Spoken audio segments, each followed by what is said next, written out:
ദൈവത്തിന്റെ നാമത്തിൽ രണ്ട് വ്യക്തികൾ തമ്മിൽ പരസ്പരം ഏർപ്പെടുന്ന ഒരു ഉടമ്പടിയാണ് നികാഹ് എന്നുള്ളത്.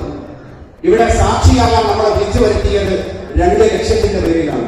ഇവിടെ അൻസറിന്റെ ബന്ധുക്കളുണ്ട്, സുഹൃത്തുക്കളുണ്ട്, വധുവിന്റെയും ബന്ധുക്കളും സുഹൃത്തുക്കളും ഒക്കെയുണ്ട്.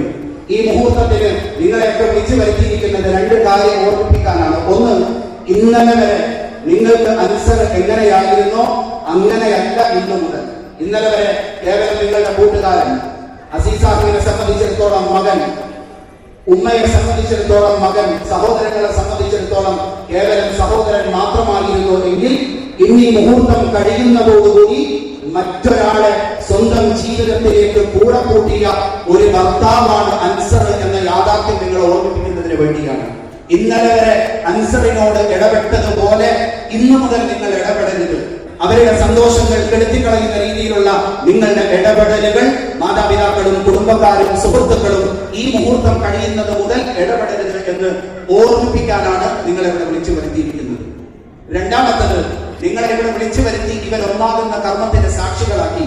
ഇനി അറിഞ്ഞോ അറിയാതെയോ നിങ്ങളുടെ വാക്കോ നിങ്ങളുടെ പ്രവൃത്തിയോ ഇവരെ രണ്ടാക്കുന്നതിന് കാരണമായാൽ പടച്ചവന്റെ മുമ്പിൽ നിങ്ങൾ മഹാ അപരാധികളും പാപികളുമായി തീരുമെന്ന് ഓർമ്മിപ്പിക്കാനാണ് നിങ്ങളെ ഇവിടെ വിളിച്ചു വരുത്തിയിരിക്കുന്നത്. ഇന്ന് മുതൽ നിങ്ങളെ ഇവിടെ വിളിച്ചു വരുത്തി നിങ്ങൾക്ക് നല്ല ഭക്ഷണം തന്ന് നല്ലതുപോലെ സ്വീകരിച്ച് പറഞ്ഞയച്ച ഇവരുടെ സ്വകാര്യതകളിലേക്ക് ഇനി ഒരിക്കലും വിളിക്കാതെ നിങ്ങൾ കടന്നു കയറരുത്. നമ്മളുടെ പ്രശ്നം പലരുടെയും സ്വകാര്യതകളിലേക്ക്, അത് നമ്മളുടെ മകനാകാം, മകളാകാം, മരുമകളാകാം, വിളിക്കാതെ കടന്നു കയറുന്ന നമ്മളാണ് പലപ്പോഴും അവരുടെ ജീവിതത്തിൽ കരിനിഴലുകളായി മാറുന്നത്.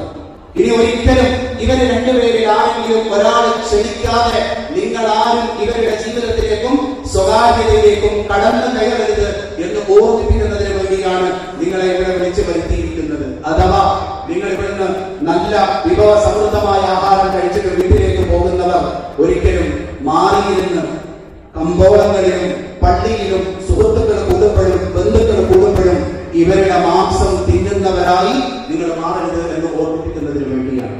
ഈ രണ്ട് കാര്യങ്ങൾക്ക് വേണ്ടി ഇവിടെ വിളിച്ചു കൂട്ടിയവരാണ് ഞാൻ അടക്കമുള്ള മുഴുവൻ ആളുകളെ.